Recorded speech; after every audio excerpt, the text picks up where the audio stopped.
And I think everything we do it's about establishing processes now, so we can do it repeatedly. That has been on top of my mind. Everything is a process. Rika is gonna Yeah. hear this a lot. Process, Yeah. Process. process and systems. My sister, I was just on the phone with my sister yesterday, and she's like, everything that you say is so business-like. I feel like I'm back in business. Oh, Maybe I have some workaholic tendencies, Miss Redwine. oh, absolutely.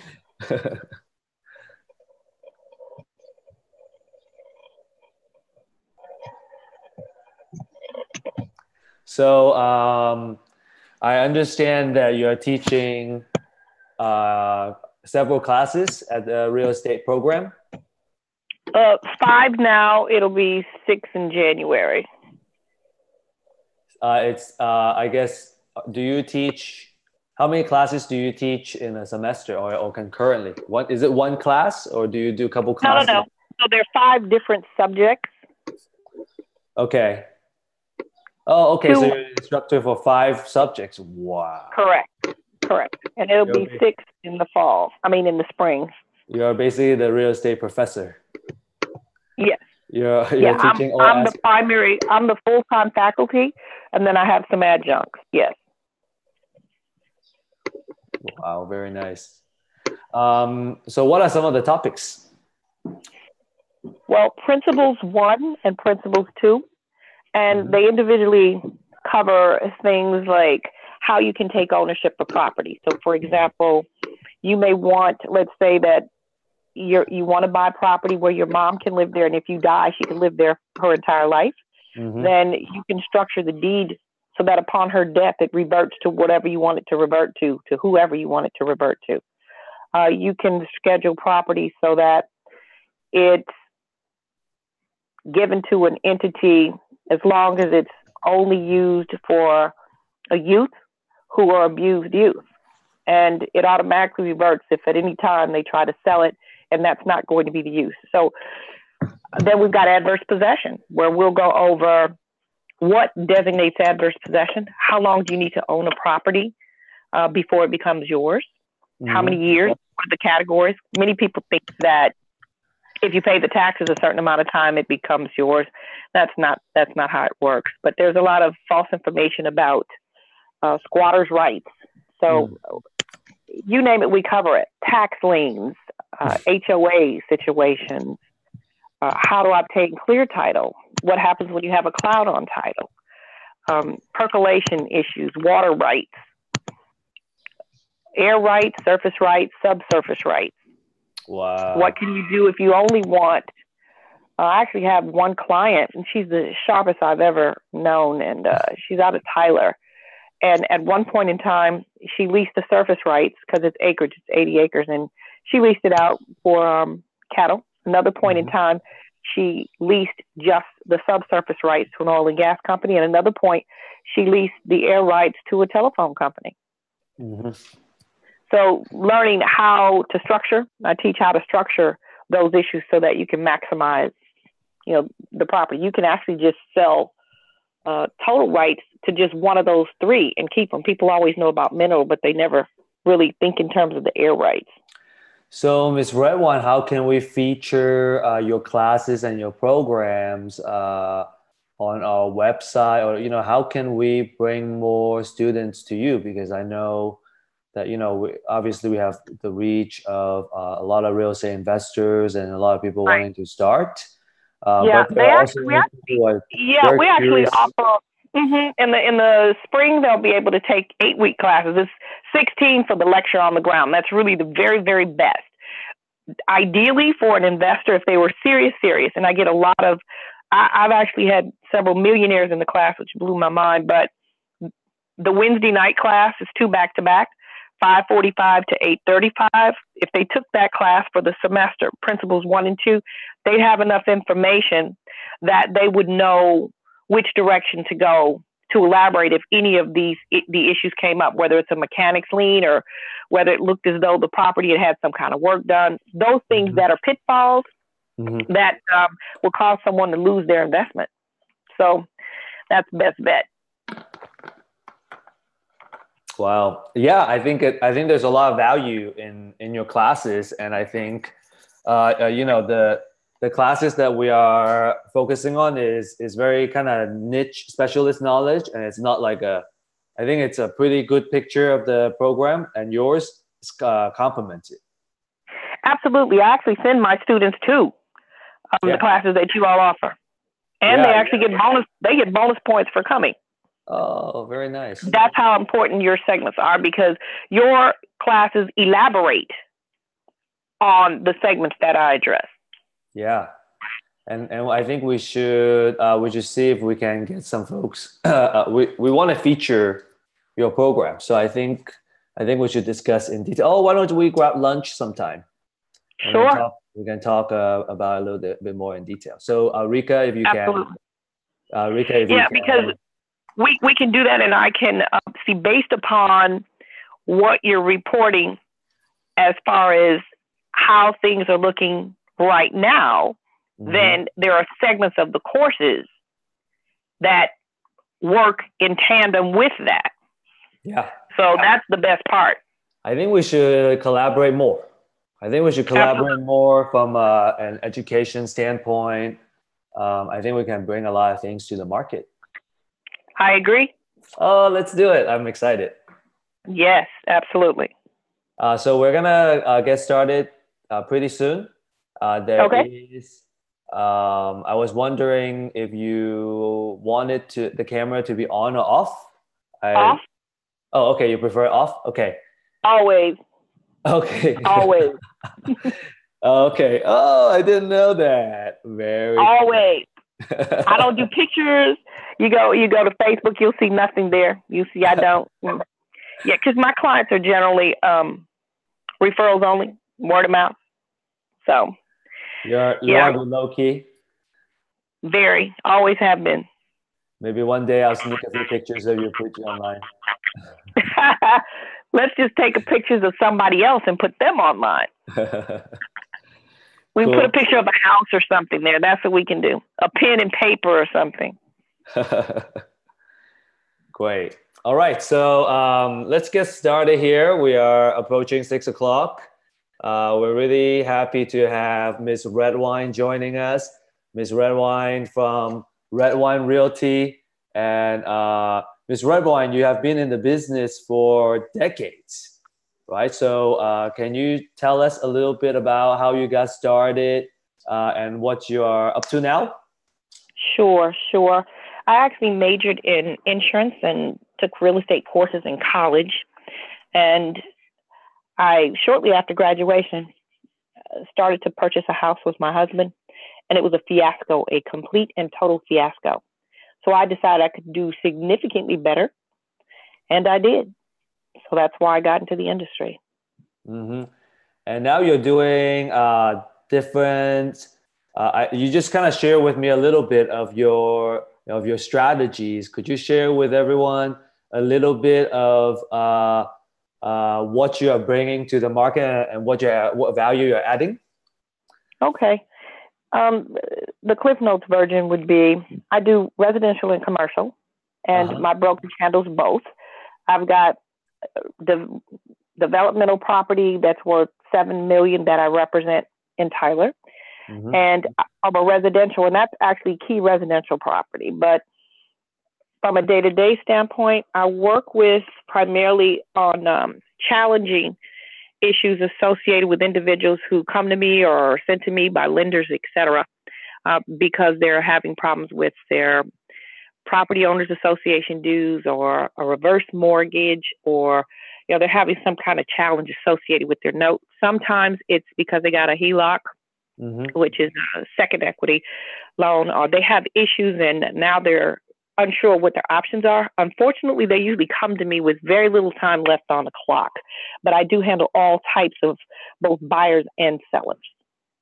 Yeah, so you are connecting the buyers and sellers together between the motivated seller and I believe that you mentioned that the I guess the buyer These are mostly investors? Yes, here lately, the last 6 months, most of the buyers have been investors. I actually work with a probate attorney, and many of those properties have been, they're distressed properties. They have not been maintained. Many of the senior properties where it's a reverse mortgage, they have not been maintained. So what has happened is I have covered the utility bills to get the utilities cut on so that the investors can get a better idea of the condition of the property. I usually gather documents as to what was maintained when, because many times the key issues have been maintained on the property in spite of the fact that it might look like a hoarder's den. So I'm able to assemble that so that the investor has a better idea as to the structural, whether or not there's foundation issues, whether or not that's been repaired, issues with electrical, plumbing, roof, those big ticket items. So as a general rule, I try to make sure that I've got something to speak to that. I had a pool in the last one, and the pictures, and I take realistic pictures. So I take pictures of those things which would make an investor believe that there are possibly a huge repair bills associated with it. And then I try and explain if it's not, or if we've got a transferable warranty, or, whatever the case. So I try to give them enough documentation to make an informed decision. Yeah. And that's fantastic. So the folks out there listening, if you are looking for properties, Ms. Redwine may have an investment grade property for you. So let me ask you a couple more questions. Let's get to know you more. Now, in your career in real estate, what would you say is the most worthwhile investment that you have ever made? It was actually a hoarder's home. It was a home where word of mouth told me that the owner was just going to walk away. And this house was chock full of everything you can think of. In addition, it was upside down. So the amount that was owed was greater than the value of the property. Right. So I basically was able to get authorization and worked directly with the lender, gave the lender realistic, honest information on the comps and on what was wrong with this property. And I was actually, the owner owed in that case, right at $70,000. And I was actually able, what with the hoarding and everything associated with it, was actually able to get it for 26. So there was quite a bit of work to be done, but that was probably the best, because nobody believed it. It was even worth 26, but it was just difficult to see past the stuff. Correct.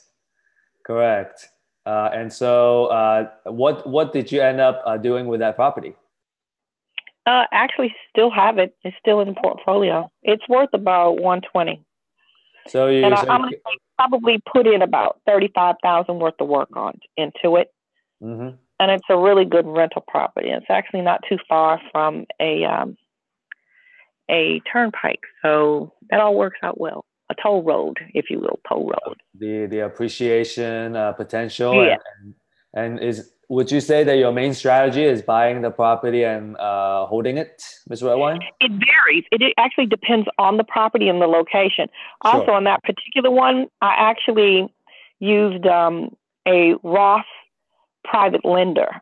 So that was easy. So the Roth private lender, we actually have done a property for each other, which is how I was able to get that into the Roth, so that I didn't put any money down on that. So that's how I handle the financing.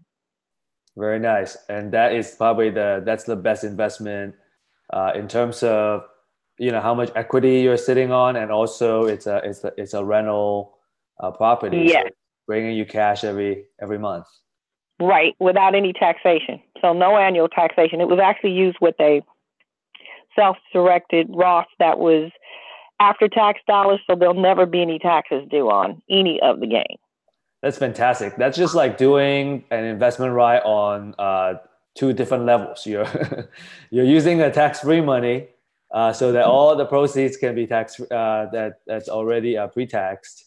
So you're not only just making a good real estate investment, you're also making a good financial investment. Yes, and the private lender was happy because she's a senior. She Hmm. didn't need the money. She had received that money from the sale of her own home. It wasn't taxable, but she didn't know what she was going to invest in. So it was collateralized, and she knew that there was immediate equity. So it was a win-win. Fantastic. And all these stories about finding success in real estate investment is very important because I know there's a lot of folks watching here. You're on the outside looking in, and you might be thinking, "Hey, real estate investment looks like it's very profitable, but what kind of risk am I looking at? I mean, is it safe? And how can I make sure I don't lose money?" So there's a lot of education that you got to acquire to make this happen. But that is the value of I think maybe I think it's fair to say this that that's the difference between someone who's gonna do it and be successful versus someone who can make it happen is the knowledge. And just kind of in our off hours, we were just talking with Miss Redwine on all the education that she has taken to be such a knowledgeable investor and real estate agent. But also, Miss Redwine, you're teaching 5 classes at a community college at the North Lake College right now. Can you share with us a little bit of what you're doing with the college? Yes, yes. I actually run the real estate program there. There are 6 classes that are needed in order to qualify to sit for the real estate sales license. And the first 2, which is principles 1 and 2, if anyone's interested in becoming an investor, those are the key 2 you really need to take. The other 4 simply elaborate on what is covered in principles 1 and principles 2. Now, the way I've currently got the courses structured, the students will take principles 1 and 2, and then I encourage them, and they get bonus points, to take the courses that you offer, Steve, which will then elaborate on segments that are particularly helpful for real estate investors. Now, I also give them bonus points for going to auctions Mm-hmm. and to going to other events. But by and large, it's the elaboration they get from like your course on how to calculate the cost associated with repairing a home. So if you take principles 1 and 2, and that's going to cover everything from taxation Mm-hmm. to market analysis and how to determine the value of a home. It's going to take you all the way through that, through the closing process and Mm-hmm. fees that you can anticipate. But when you get to the segments on math, et cetera, the course is going to teach you the math, but you're not going to be able to get the segments on how do I know that I have credible numbers when I'm anticipating the cost of repair. How can I determine if it's credible? That's going to have to come from courses such as the ones that you offer. So, we get as deep as we can, but there's a great deal of information. So my principles 1 and 2 class can be taken in 8 weeks online, but Mm-hmm. the students who do the best take the 16 weeks on the ground, which is Wednesday nights, 5:45 to 8:35, because we're interactive. Mm-hmm. I don't read the textbook to them, but we go through the materials and we bring it to life. And because real estate is local in nature, that's the opportunity to take what is applied and then students then apply to where they live or where they're interested in investing. So what I like about the program that you have is that students will get hard numbers to go with the neighborhoods they're interested in. So that's what really equates to success, is being able to apply it, because real estate is not a one size fits all. It can change within two blocks. You can have a significant difference in the price of the properties.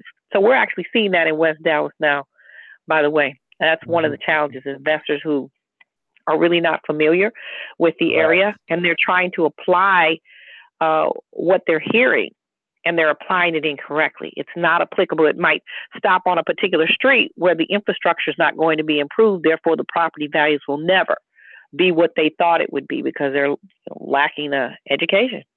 Yeah, absolutely. And I think, valuation of property is such an important topic because if you don't do it right, you're going to lose money, very likely. Right. And I guess the classes we're doing, yeah, you're right. We are doing the classes that we're teaching tend to be folks that have been an expert in that field. So it's much more, I guess, kind of hands on. People come and listen to every all our instructors talk precisely because of all the years of experience and all the tribal stories, all those war stories that they just know, right? They're so experienced, and it just takes the right question and it brings out all the stories every time I sit in. But Steve, I think what the big issue is that real estate is legal in nature, and the rules of engagement are changing every day, in addition to the economy changing every day. So by the time the textbook is printed, it's outdated. So when they're in your class, so I then have to elaborate in the classroom on what has changed. For those students who choose to do online only, they will never hear that. But for the students who come to your class, it's going to be live. That's the difference between live versus watching a video that was done 6 months ago. The issue is you don't know that information is still pertinent and why it may not be pertinent. Yeah, wow, that's so deep.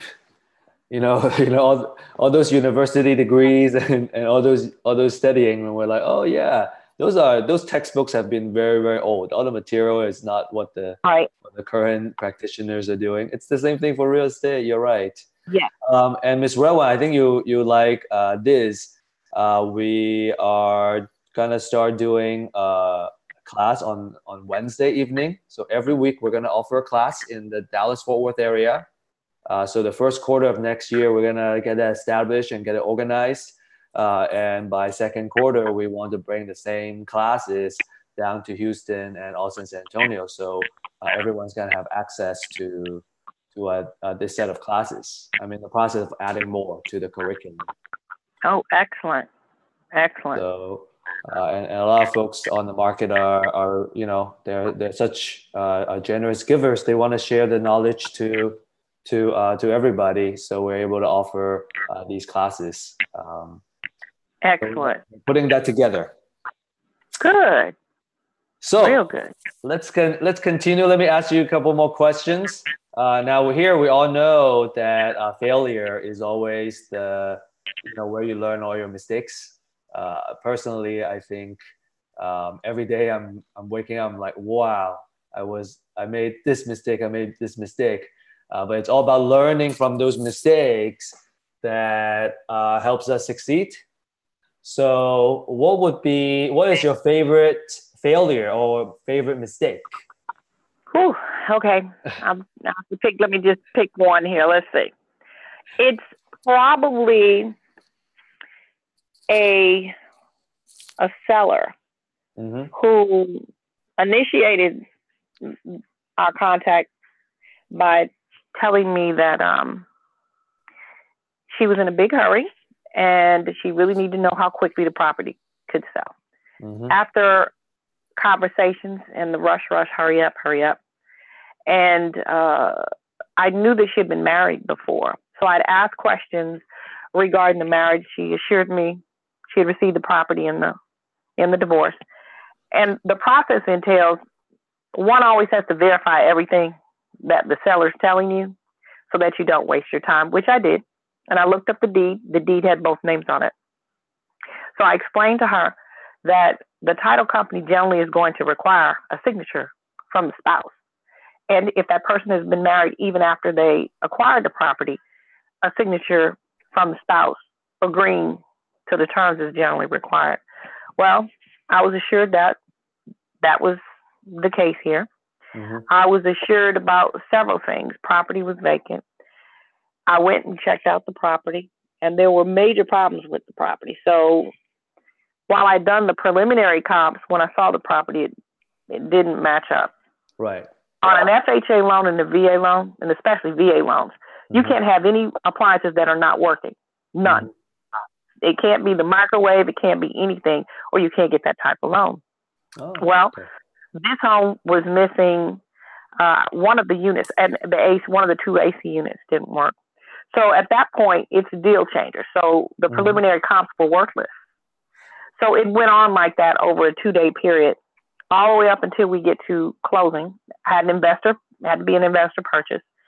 And the seller had decided to bring her dogs there, unbeknownst to me, and let them occupy a room. And the seller wanted the dogs to remain on the property, which is a breach of contract because, as you know, upon the sale.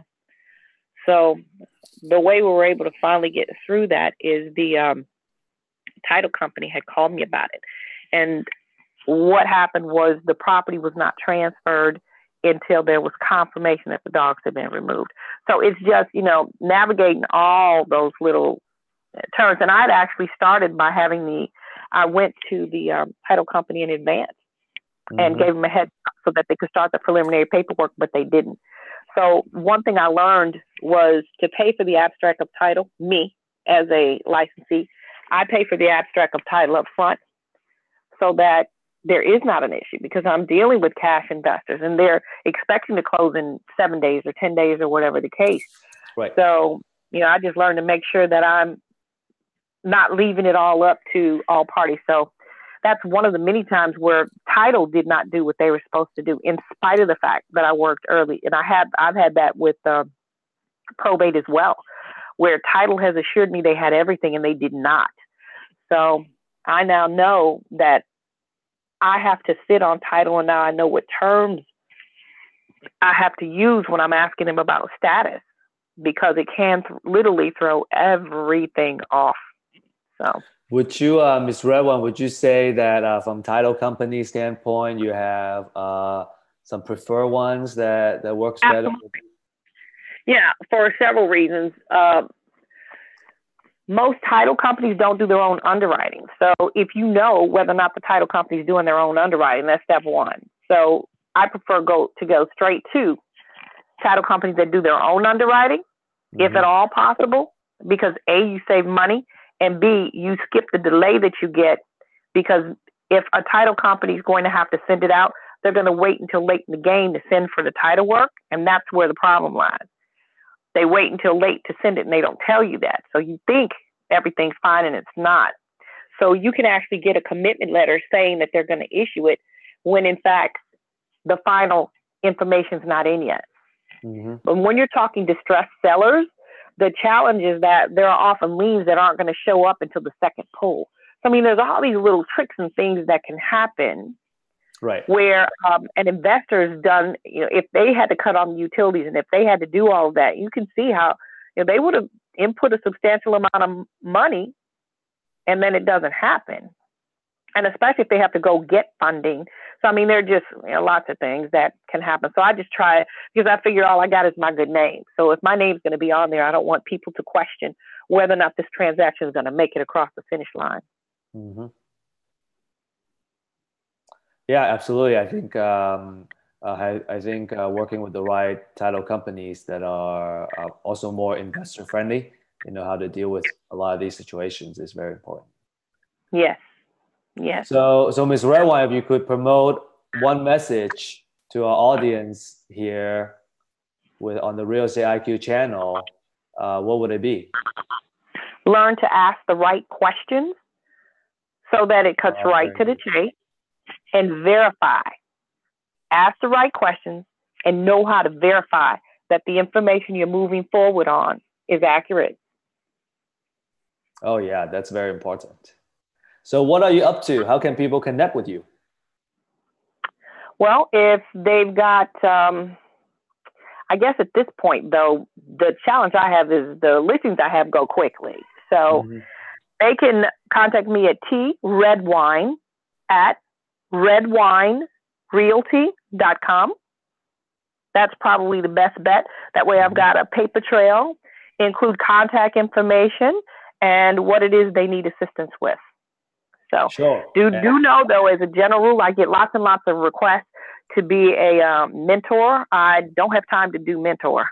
So you got to know what you want. You got to come ready because I don't have time to vet out your deals for you and, do that whole piece. Can't do that.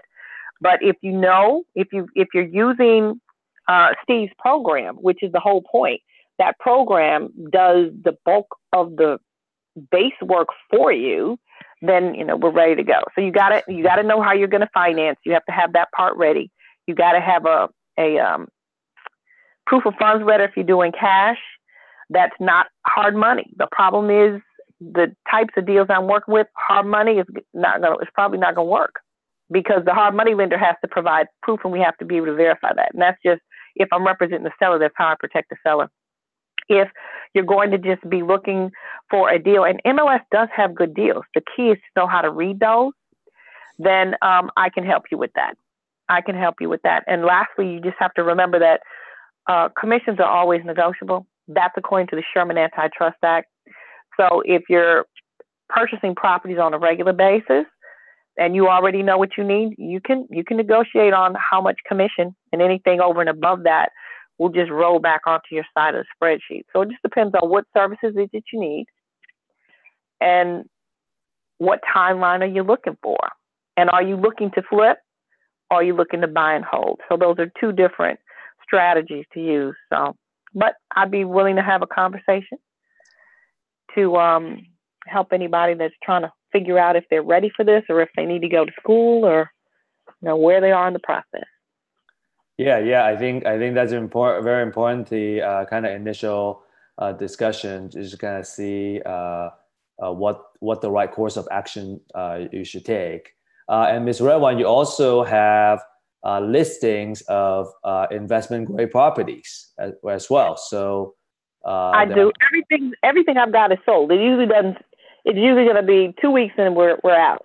So it doesn't last long. But I'd still be willing to. Yeah, if you like me to hold on to your information in case something comes up, I'm certainly willing to do that. Yeah, I think what people can do is you join your buyers list, and you can. I'll have to make one. This is new for me. Okay, you know what? I'm willing to do that. Yeah. Or just join Real Estate IQ, and you become one of our buyers, and we'll start featuring Ms. Redwine's listing and her properties as well. So I would love that. That would be great. That would probably be the least work for everybody. We already got the system. Let's go through our system. I would love to list my things with you guys. That would be ideal. That would be awesome. So thank you so much, Ms. Redwine, for joining us and sharing all your expertise. And now we're going to go into the next segment, which is the real estate deals update. So let's see here. Let me share my screen. And this is our newly published real estate deals update. So some of you may be asking, hey, what is the deals update? We are the #1 deal finding company here in Texas. And so we find all kinds of distressed and motivated sellers, whether it's on the market or off the market. And so what we do is we are compiling all this data for us to understand, what does the deals market look like? Where are the deals at? Where do we see clusters of deals? And this is the December 2018 edition. So here, we have a couple of 1 or 2 slides from the Real Estate Center, the Texas A&M University Real Estate Center. And we're going to be adding a couple more pieces of data here. Now, let's look at what the numbers are looking at. So here we're looking at a slight increase of new listings now that's hitting the market. If you recall from the last month, we saw a big decrease of new properties hitting the market. The market was softening up. And now from kind of the September and October timeframe, we're seeing, in general, it looks like it's stabilizing a little bit.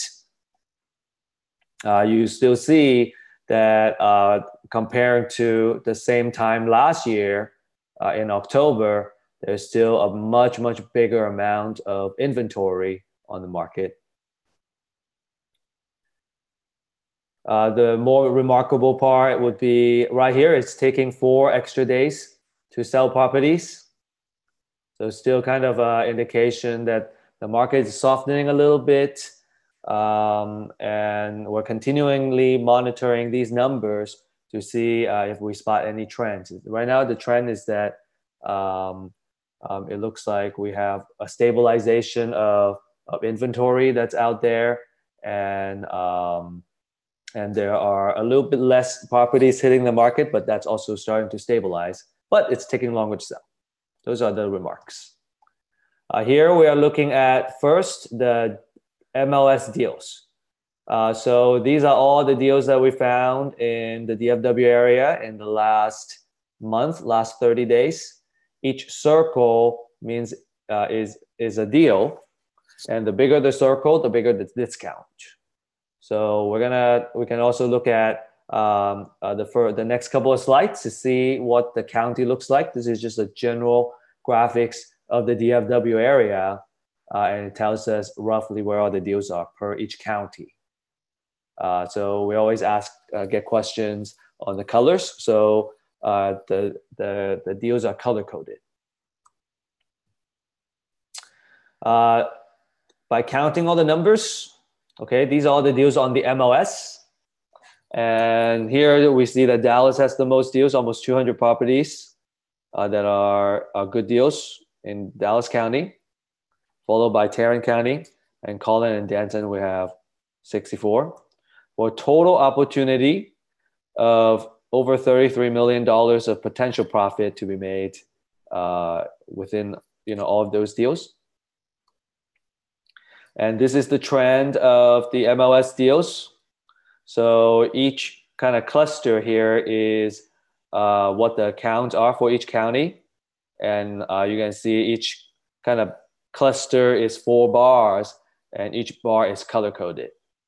And if you want to see more of these, we'll also have these slides on SlideShare for you to use. Next, we want to look at the pre-foreclosure filings. So these are the off-market properties. The bigger, I guess, the darker the color, the more pre-foreclosure filings there are in that zip code. And so what we're seeing is pieces of a zip code, and the darker the color is on that zip code, the more deals there are. With the highest of 32, as you can see here, the darkest is 32. And these are the count of pre-foreclosure filings in the last month. So here we still have Dallas leading with 390, then Tarrant County with 356, and we always see that Collin and Denton, there are just in general less deals on the market. And here we're seeing the total number of opportunity of just a little bit over $80 million. So how do we calculate this? I always like to explain this. So what we have is we're doing research on all the properties that are going to foreclosure for the next month, and we start doing research on on how much loan they originally took out and how old the loan is. We can come up with a formula to estimate the unpaid balance for these properties.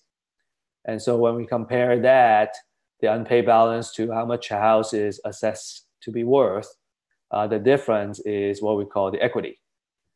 So a lot of equity here. Equity and discount in this case is about the same. We're talking about the amount of margin that you can make in these deals.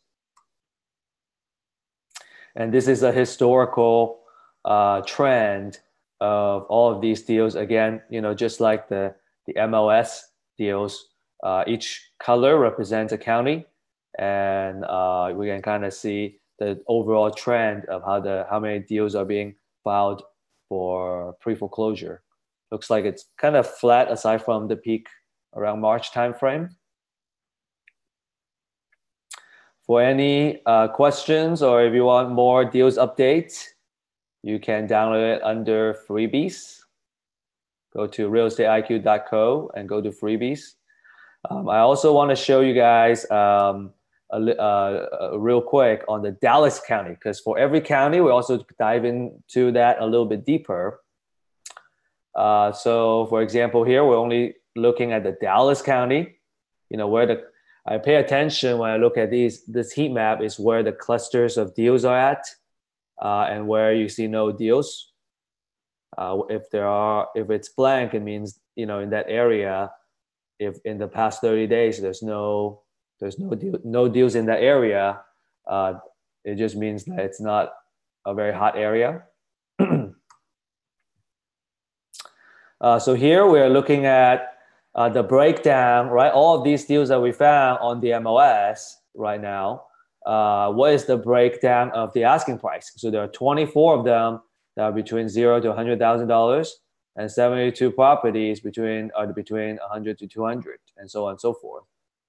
And here is the estimated after repair value, and as you can see, that in general there are more properties that's going to be worth more, right? Because that's after you repair them. Here's something even more interesting, which is the discount. So we're looking at the margin and how much potential profit we can make. And there are 14 deals where you can make 0 to 20,000. Not as interesting as the 72 deals that are between 20 to 40,000. But the really interesting one might be these guys that have higher dollar amounts. 37 of them has over $100,000 of potential discount. And here is the breakdown of discount percentage. A lot of people say, what is 40% discount? It means if it's $1, you pay 60 cents for the dollar. And so people always say 60 cents to the dollar. These are the 3 top cities where we see the most deals. It's led by Dallas, the city, then Garland with 20, and Irving with 15. We have always been seeing more deals in the Garland, in the city of Garland, but just in the last month, we're seeing actually less deals in that area. These are the top 3 zip codes where we see the most deals, and these are all at 8. And these are the ISDs, independent school districts. When we find a deal, which independent school district it belongs to, and here's the chart. So now let's look at the pre-foreclosures. We have some interesting numbers here as well. So here again, the darker the color, the more filings there are. This is the darkest, and looks like there are 32 pre-foreclosure filings in that zip code. So a lot of folks, what they do is they can specifically target these zip codes because they are more likely to have people that are going to foreclosure. And if you start looking at this chart from this month to the month before you're going to start seeing a pattern of where you see the most pre-foreclosure filings, and it tends to be around those zip codes, because that's just the neighborhood that's going through those kind of hardship. So here we're ranking the cities based on pre-foreclosure. How many are they for what city? And typically we always have more pre-foreclosure filings in the city of Dallas, followed by Garland and Mesquite, Lancaster, and Grand Prairie. These are all very good numbers for us to see it here. And here we have the top zip codes. And then we also have the top equity. I kind of explained how we calculate equity, which is, roughly how much profit you can potentially make. And depending on, I guess, obviously you can make these searches. You can search through the spreadsheet that we provide for you, and you can go, hey, I want to only look at properties with over $100,000 of equity. So you can filter all these out and only focus on the ones that make sense for you. And here we have percentage equity. If it has over 80% equity, it means I'm paying only 20 cents for something that's worth $1, and so on and so forth. So this is the breakdown of equity percentage. I think in general, if you're wholesaling a deal, if it has more than 40% discount, which means all of these here, these are pretty good properties. Very, very good deals. So those are the charts we have for the city, the county of Dallas. If you guys have any questions, you can send an email or email your questions to mailbag@realestateiq.co. And you can also sign up for more of these real estate deals update under the freebies page. All right, that's all we have for you today. Thank you everybody for joining us. Thank you, Ms. Redwine, and have a great Monday evening, everybody.